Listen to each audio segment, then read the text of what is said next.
Olá, está começando mais um programa Kids Coach com Gabriela Mazei, com o apoio do Criança em Crescimento e Conexão na Cidade. E hoje nós estamos com a doutora psicóloga Virgínia. Prazer, pode se apresentar. Obrigada, vai ser um prazer aqui estar com vocês hoje. Obrigada pelo convite. Eu que agradeço. E vamos ter essa nova experiência, né? E hoje o tema é super redundante, porque nós estamos no mês do Dia dos Namorados, né? E como o canal todo ele é desenvolvido para criança, a gente resolveu abordar o tema Criança Não Namora. Okay. E nada melhor do que uma psicóloga aqui para poder desenvolver esse assunto com a gente. Então, vamos lá. O que seria o Criança Não Namora? Na verdade, o Criança Não Namora veio de uma campanha, né, que foi lançada agora esse ano, em abril, lá no estado do Amazonas, falando sobre esse tema. Por quê? Exatamente para poder falar um pouco, uma questão das pessoas refletirem mais sobre o assunto. Acho que a ideia não é trazer uma questão polêmica, mas acho que para poder a gente pensar sobre isso, né? Refletir sobre isso. Principalmente quando a gente está falando na questão da sexualização infantil, erotização infantil, para poder a gente pensar em algumas coisas nessa diferenciação. Então eu acho que esse tema ele é interessante, né? Porque ele vem já ao longo da vida de todo mundo, né? Quem não passou por alguma situação nesse sentido, enquanto criança fala assim, olha, fulaninho namorado daquele, né? Então, assim, na verdade, é algo que está muito recorrente, né? Está muito presente na vida das pessoas, né? Sabe que antes de nós gravarmos, né? Antes da gente começar a falar que a gente ia falar sobre isso no programa, eu já levantei um debate, assim, com as mães, né? E a gente foi conversando sobre o que é o Criança Não Namora. E a gente vê opiniões muito divergentes, né? Umas dizem, não tem nada a ver isso, a maldade está na cabeça dos adultos, né? Outras pessoas falam que não, que a gente tem que não incentivar desde criança, enfim, tem opiniões muito divergentes quanto a essa questão do Criança Não Namora. E teve uma mãe que colocou lá, que falou assim, olha, a vida inteira, né, desde pequena, eu sempre sempre brincar que eu tinha namoradinho na escola e pra mim isso não foi problema nenhum, né, mesmo porque o namoradinho ali era brincar, era estar junto, a criança ela não faz essa disseminação de namorar, né, de relacionamento com amizade, né, a criança ela é muito inocente e realmente, de fato, a maldade volta para a cabeça das pessoas, dos adultos, né? E aí teve mãe que falou que, gente, não tem nada a ver, criança não namora, né? Eles brincam, isso não tem problema, até porque um dia eles vão de fato se relacionar. Agora, já colocaram em questão a questão do beijo. O que não é legal é ficar incentivando o beijo. Foi o que a mãe disse no grupo, né, do Criança em Crescimento, que a gente tem um grupo das mães. E aí a mãe falou assim, não, o que não é legal é ficar incentivando beijar. Beija porque é namoradinho, né? E aí outras mães já não, eu acho que não tem que fazer isso. Então, como que é isso, essa divergência de opiniões? Porque eu sei que existe toda uma cultura por conta disso, né? Claro. Mas eu pergunto assim, mas porque antes, como ela disse, né? A gente sempre viveu com isso e nunca teve problema nenhum. Então, por que isso está gerando repercussão hoje, nos dias de hoje? Porque a gente está evoluindo, então a gente pode refletir sobre isso. Não que não tinha problema, podia não ter sido para ela, mas podia ter sido para outras crianças. Exatamente por conta dessa outra abordagem, a questão do beijo, do limite, né? A gente está falando sobre limite, sobre até onde a gente pode ir com alguns assuntos. Então, assim, qual é o papel da criança? Qual é o lugar da criança? É nesse sentido que vem essa campanha para dizer assim, qual é o lugar da criança? E quando a gente fala do namoradinho, a gente precisa entender exatamente isso, né? Como que é passado isso? Quais são as influências, quais são os estímulos que a criança tem? Que vai só nessa parte realmente, essa questão se ela é realmente inocente, né? Então, e hoje em dia a gente vê uma sexualidade, uma erotização muito mais acesa nesse sentido na questão infantil. né? Eu acredito até que essa questão dessa sensualidade, né, dessa erotização que você vem falando, é até por questões midiáticas, né? Porque hoje, antigamente, a criança quase não assistia muito a TV, Exato. não tinha tanto acesso à internet. Uhum. Então,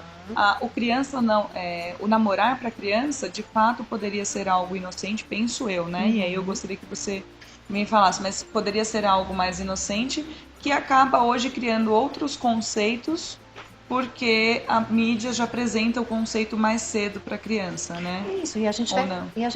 vamos pensar em tudo, né? A gente tem que pensar desde a vestimenta, né? Hoje, às vezes, as crianças se vestem como mini adultos. Né? A gente está falando um pouco de a gente poder colocar esse lugar da criança. Isso, né? Também é uma questão mais cultural, porque assim, antigamente a criança nem existia, né? A criança era algo, né, na Idade Média lá, onde nem tinha essa questão de criança, de infância, eles eram algo que iam ser construídos. A gente não precisa nem ir tão atrás, né? Se a gente for pensar lá nos 50 anos atrás, nos nossos avós, eles também namoravam mais cedo, né, casavam mais cedo e tinha uma questão da sexualidade vivenciada, mas não da erotização, que é o que a gente está pensando mais nesse sentido, né? Então, essa questão né, da mini saia, da mini blusa, da exposição física, da questão da exposição corporal da criança, né? A gente sabe também que a gente hoje, exatamente porque a gente tem esse canal, né, da mídia, essa coisa que é perigosa, tem os riscos, né? Então, quando a gente está colocando isso, a gente está dizendo assim, bom, tem vários fatores. Tem desde a criança lá na escola que exatamente a gente poder distinguir. A gente vai falar para ele assim, não, você não pode namorar. Mas a gente pode dizer para essa criança, nossa, essa pessoa é especial para você, né? Esse amigo você gosta de um jeito diferente, né? Então a gente pode renomear isso, legal, né? Não para dizer não, mas para a gente dizer assim, eu acho que exatamente para as crianças entender o que é essa questão amorosa. O amor que eu tenho pela mãe, o amor que eu tenho pelo pai, o amor que eu tenho pelo meu amiguinho, e tem um amiguinho que eu amo diferente, né? Que a gente fala assim, um tem mais afinidade, um eu cuido mais. Então, assim, a gente está dizendo que a gente pode, na verdade, renomear. Então, porque tem mães que chegam e já falam, não, criança não namora e pão... E você diz mas você pode estimular, de significar, né? De ressignificar. Exatamente, porque a gente está falando de uma amizade. O amor está dentro do contexto da amizade, né? E que, às vezes, você pode dizer, né? Tem uns que falam assim, então, ele pode ser meu irmão? Pode. Né? Se você considera ele como seu irmão, ele pode. Por quê? Porque você entende que aquela pessoa é muito especial para aquela criança, né? Então, nesse sentido, a gente vai estar dizendo que a gente tem que tomar um certo cuidado. Então, por exemplo, o filho é namoradinho da mamãe, o filho é namoradinho do papai. Então, depende muito de como é proposto isso. Na verdade, o filho não é namoradinho da mamãe, não é namoradinho do papai. Né? O que você está me fazendo pensar é a questão que inclusive você falou do beijo, que é algo natural. É natural para mim eu cumprimentar e eu beijar meu filho na boca. É comum para mim. Isso é comum na minha família. Eu beijo a minha mãe na boca. Eu beijo o meu pai na boca. Mas como que é essa questão? Porque muitas pessoas falam, não tem que beijar na boca. Mas isso é uma coisa que eu faço com meu filho e é tão gostoso, e tão natural, e tão normal. E isso não significa que na minha cabeça eu esteja estimulando ele para beijar na boca de uma menina, entendeu? Então, eu converso muito com ele me pergunta tal, mas primeiro que criança não se beija, né? No sentido de cumprimentar com beijo. Criança não faz isso. Criança fala oi, vamos brincar, né? E quando ele tem um afeto muito próximo, igual a mim, a minha família e tal, ele... E o que ele aprendeu com você? Ele aprendeu que esse é um gesto espontâneo que faz parte dentro desse contexto, né? Então, por isso que eu falo que não existe aquela coisa rígida do dizer está super errado. A gente sabe que tem alguns contextos, por exemplo, né, em questão de beijar em relação a contaminação. Mas porque a gente não fica falando que ele tem que beijar todo mundo, né? Então, mas aí, exatamente, você vai propiciar isso dentro de um contexto. Isso faz parte da minha relação com você, né? Não da minha relação com o mundo, né? Até porque ele percebe que com as pessoas externas de escola, eu sou muito, assim, cumprimento você porque eu já te conheço, mas no geral é tudo oi, tudo bem, prazer e ali, né? Então, se ele observa e consegue distinguir isso, é tranquilo. A questão é quando a criança começa a reproduzir isso. E é o que muitas crianças às vezes acabam fazendo. Mas eu acho que acabam reproduzindo até porque a mãe acaba estimulando. Quando chega a amiguinha, dá um beijinho na amiguinha, deixa eu tirar uma foto. E isso é uma coisa que eu particularmente não faço. Então, mas por exemplo, isso é um exemplo. Ou também essa criança, por exemplo, ela poderia beijar os amigos na escola, porque ela beija em casa. Entende? Então, assim, eu acho que tudo isso é uma linha tênue onde você precisa observar os reflexos disso, né? Então, assim, que você diz, vai fazer mal para o seu filho, não é questão que vai fazer mal, mas você precisa observar qual o reflexo dele diante de uma sociedade que não se cumprimenta assim. Né? A sociedade não, você enquanto cultura familiar sim, mas a sociedade não. Né? E como fica? Tá bom, ele conseguiu distinguir. Quantas outras... Eu tô falando que quando a gente fala que a criança reproduz o que a gente ensina, mostra o nosso comportamento, ele vai reproduzir lá fora. Isso no desenho animado, isso na parte agressiva, isso em tantas outras questões que ele vai falar, gritando, falando alto, né? Então a gente vai pensar nessa questão. Agora, eu acho que é legal, o que é importante nisso tudo? Quando você renomeia, quando você traz um significado, aquilo vai facilitar para a criança distinguir, porque senão fica confuso. Quando que eu posso e quando eu não posso? Né? Eu acho que a linha está bem nesse caminho. Né? Porque aí você vai dizer assim, porque uma hora ele vai te questionar. Ninguém beija lá fora, né?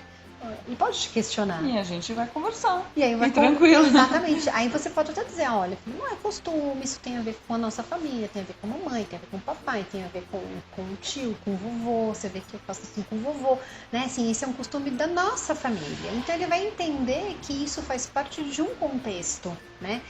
E isso é interessante, mas ao mesmo tempo, dependendo de como é a família, isso poderia ser reproduzido lá fora. Né? Depende muito do comportamento familiar, de como você conduz a situação. Exatamente. E aí você vai poder pesar isso para conotações. Então, desde aquilo que pode ser super tranquilo, como não. E a gente fica pensando, muito preocupado hoje nas mídias sociais, a gente está falando dessa questão dos riscos, né?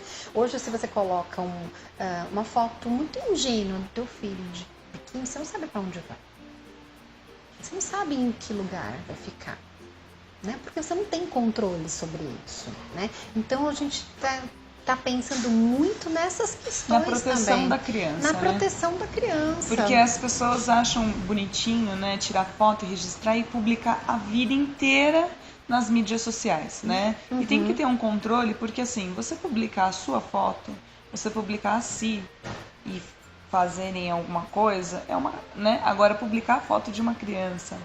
E aí, hoje, a gente vê muita questão da pedofilia na internet. Exato. A criança que tem acesso liberado à internet e adultos que começam a conduzir uma história para que a criança entre nessa linha da pedofilia mesmo, né? Exato. E a criança, ela pode ficar por mais tempo, né, nesse mundo infantil. Né? Ela não precisa ser tão adulto, cedo, não né? precisa ser tão cedo, né? Assim, aproveitando essa possibilidade mesmo, porque hoje a gente dá essa condição para ela. Né? A gente quer que ela seja criança, ela quer que ela explore isso. Tá cada vez mais forte essa defesa da infância, exato. né? E como a gente vai defender a infância se a gente pode ir por um outro lado, né? Sem estimular. E de uma forma inocente, tanto materno, vamos dizer, ou paterno, né, do adulto quanto da criança. Porque eles só reproduzem aquilo que a gente não viveram, gostava né? de usar o sapato da nossa mãe. Eu adorava. A coisa que eu mais amava era pegar o sapato sal da minha mãe quando ela não tava e ficar andando pela casa. Por quê? Porque ela era a minha referência. E aquilo era legal. Mas até ali é um brincar, né? Agora, outra coisa é você transformar esse brincar numa proposta real, né? Então, assim, como a criança ela não tem essa capacidade de distinguir as coisas. Então, qual é o nosso papel? De ajudar a separar e distinguir essas questões. Uma coisa é ela brincar com o sapato da mamãe, outra coisa é ela ter o sapato dela de salto. De salto, exato. E eu agradeço aí essa oportunidade, espero que a gente tenha ajudado a esclarecer um pouquinho sobre essa ideia. Mas se vocês quiserem saber mais, entra também no canal do YouTube, compartilhem esse vídeo se vocês acharam legal e que precisem de outras mães que visualizem esse conteúdo, né? Se você acha que tem alguma mãe que tá além do que você espera, enfim, com a criança, tá vendo que a criança está sendo prejudicada por alguma situação, compartilhe esse vídeo e estamos aqui. Muito obrigada. Obrigada.